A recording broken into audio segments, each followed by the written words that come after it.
Hello everyone and welcome back to Common Sense Crypto channel. As with you always, this is Rich doing another video today on XRP.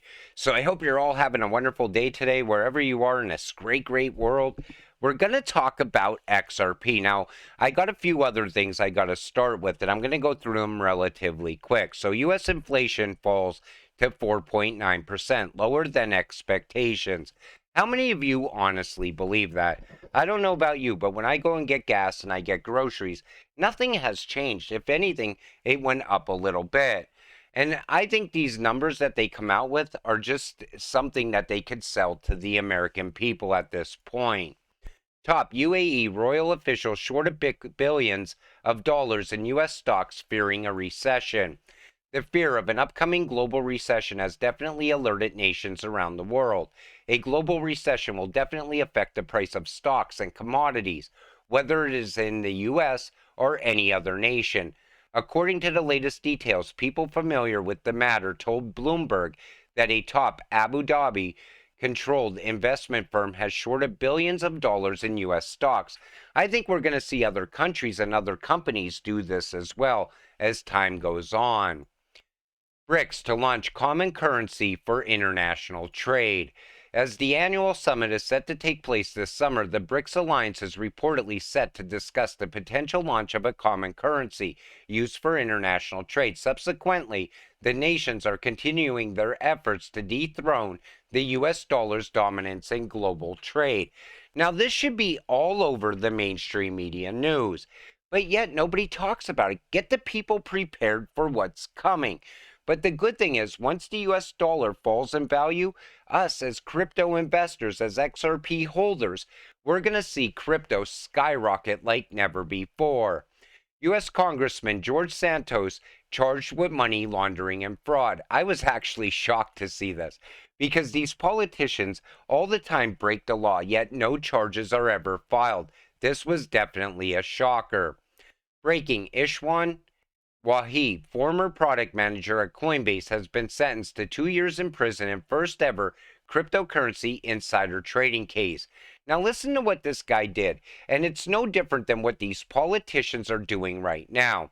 Damian Williams, the United States Attorney for the Southern District of New York, announced today that Ishwan Wahi, a former product manager at Coinbase Global Inc., was sentenced by U.S. District Judge Loretta Preska to 2 years in prison for providing Coinbase's confidential business information about upcoming Coinbase crypto asset listings to his brother and his friend so that they could place profitable trades in advance of Coinbase listing announcements, while he previously pled guilty to 2 counts of conspiracy to commit wire fraud. Now, what's the difference than what politicians are doing in the stock market? That's why I said, we should have did away with politicians being able to trade stocks a long time ago. Finally, people are getting laws out there now to stop politicians from trading. But again, it's such a double standard. What he did and what they did is no different. Rest in peace, Amazon. Cramer sees cloud growth accelerating in the second half of 2023, driven by names like Amazon. So if Jim Cramer's saying that, Amazon's in for a shocker in the second half of 2023, because anything Jim Cramer says, you could expect the opposite to happen. New York introduces bill to accept stablecoins as payment for bail. Stablecoins are among the most popular digital asset offerings that the industry has crafted. Moreover, the stability garnered from their backing by fiat currencies grants them the potential for easier integration. Now, new legislation is set to do just that.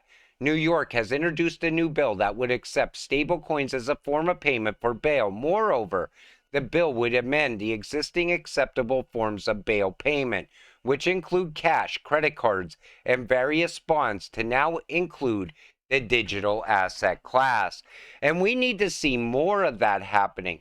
Other states need to do this as well, because anything that gets digital assets out there into the mainstream is good for crypto. And it leads to mass adoption in the end. James Wallace, representing Ripple at CBDC engagement. Take a listen. In a bit. James, I always cite Ripple as a company that's solved a lot of these problems that the public sector are now starting to look at in more detail. So I'd love to hear from you, what are some of the lessons learned from RippleNet and the company at large that can address some of these problems? Yeah, thanks, Katie Ann, and thanks for the opportunity to join the panel here. It's been looking forward to this one. No, I think we have solved some of those problems. For those of you that don't know, Ripple, one of our main products is something called RippleNet. It's a cross-border payment system. We're operating with customers in about 55 countries, and we have payout channels into about 70 countries globally. It's evolved over time, and Ripple's is about a 10-year-old company now. The use cases have evolved from remittances and then adding in to treasury payments, so cross-border wholesale payments.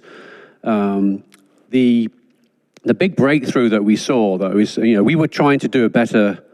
Frankly, this is not a surprise to people. We were trying to do at the time a better version of Swift, right? So faster, cheaper, more transparency, instant settlement. We've sort of moved on from that, and we think the opportunities, is much broader, including obviously on the retail side. And also, Swift doesn't operate in every country, right? Take notice, he said Swift does not operate in every country. RippleNet will be tied into every country eventually. But take notice how he also said they created a better Swift. Now he's going to go on to talk about on-demand liquidity and XRP, what me and you invest in. So I guess two things that we did. One was from the very start, we introduced some standards. So we follow ISO 20022. That's the right number, I think. And you're absolutely right. The implementation of that does vary around the place, so it's not a consistent standard.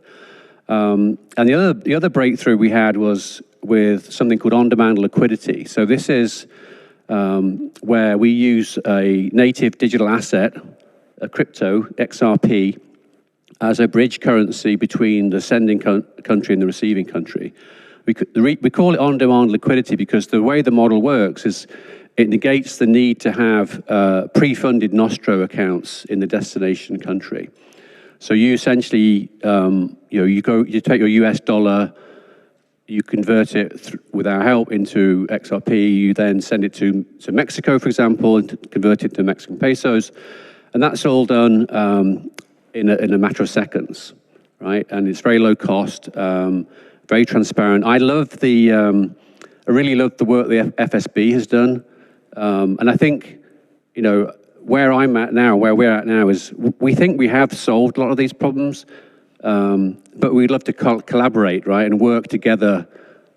I think we're going to see a lot more announcements around RippleNet and on-demand liquidity in other countries in the very near future, because I still think that there's a lot of countries out there that are in desperate need of something like XRP. Countries that Swift never even went into. Unbanked people out there that still have not got a solution. But how important is XRP and XLM to ISO? Take a listen. All SIPA payments to use 2022, while the Federal Reserve in the U.S. is encouraging financial institutions to adopt it by 2023. So what does this mean for digital currencies? ISO 20022 has the potential to play a key role in the development and implementations of CBDCs, as it provides a flexible and standardized framework for financial messaging that ensures consistency and interoperability between systems. Adopting ISO 20022 could increase the use of cryptocurrencies that are compliant with it. Two cryptocurrencies that are members of the ISO 20022 standards body are Ripple's XRP and Stellar Lumens. Recognizing the value of ISO 20022 messaging and its potential to transform the financial industry, Stronghold has utilized this technology in conjunction with blockchain ledger payments in select projects. Messaging standards are crucial for enabling the efficient and secure exchange of financial information between different systems and technologies. They play a critical role in improving the overall performance and reliability of the financial services industry. So anybody who has ever told you that crypto And certain cryptocurrencies like XRP and XLM are not going to get value from ISO, we're totally wrong. But yet there's people out there that still don't believe that this is going to bring value to XRP. It absolutely will. XLM as well. And now you see the importance behind it. And then take a listen to Brad talk about Swift, because he definitely knows that he's out there looking to take over Swift in the future. So you've said before that you think there's a world where Ripple could take over Swift. Well, I've also said I thought there was ways we could work with Swift. Let's talk about that. Well, I'll start that comment just by saying, look, Swift is owned. I mean, I think Godfrey, by the way, has a very challenging job. Swift is owned by the banks. It isn't a traditionally kind of construct. You have a very strong chairman, and in how Citi kind of is an important stakeholder in that. But at the end of the day, Ripple's trying to help financial institutions and banks be successful in the future. How do we enable, Santander to compete more effectively with PayPal, with Amazon, Facebook? And it's not going to be in settlement times measured in days. It's not going to be measured, settlement costs measured in $15+. So I want to see our mission in life really has been, how do we help these financial institutions be successful? Those are the same financial institutions that own Swift. And so in many ways we've thought, hey, we could work together. Year over year, as these banks see RippleNet outperforming Swift, they're going to leave Swift. And people still don't understand that. They always think that somehow, some way, this is never going to happen. This is inevitable at this point, because we see how much better RippleNet is than Swift. And we know about Ripple holding the patent for on-demand liquidity at the same time. But take a listen to what Ripple's plans are in Dubai and why Ripple chose Dubai. How would you characterize the crypto regulatory environment in the Middle East if you had to compare it to what we're seeing in the US right now? I think it's just light. I mean, it's day and night, right? So what I can see, because I experience mainly the UAE, I think the regulators are very open. You can come up with an idea, have a dialogue with the regulator, agree on the way forward, and you're able to move forward with very quick speed. Also, you're able to very quickly mobilize in terms of team. You're able to scale up and then constantly go back to the regulator if the model changes in some way. So this is this healthy two-way dialogue that's creating the fertile ground for companies to grow in the Web3 space. See, that's exactly why innovations leave in this country. Think about it. A company tries to get started, tries to get off the ground, and all of a sudden they're held back by the SEC. They could easily move to another country, come up with an idea, and the regulator goes with it and says, okay, this is your path forward. And they lay it right out there for you. That's why we see this country falling behind. That has to come to an end. That's why Gary needs to be fired already. So latest from the Hill, Foster says all wallets should come with government-issued digital IDs. And I think they're pushing this whole government thing around digital IDs is happening because they want to lead us in that path. Because that's part of the future as well. But I think it easily ties you into a CBDC. That's why I always said it's important to fight back against CBDCs.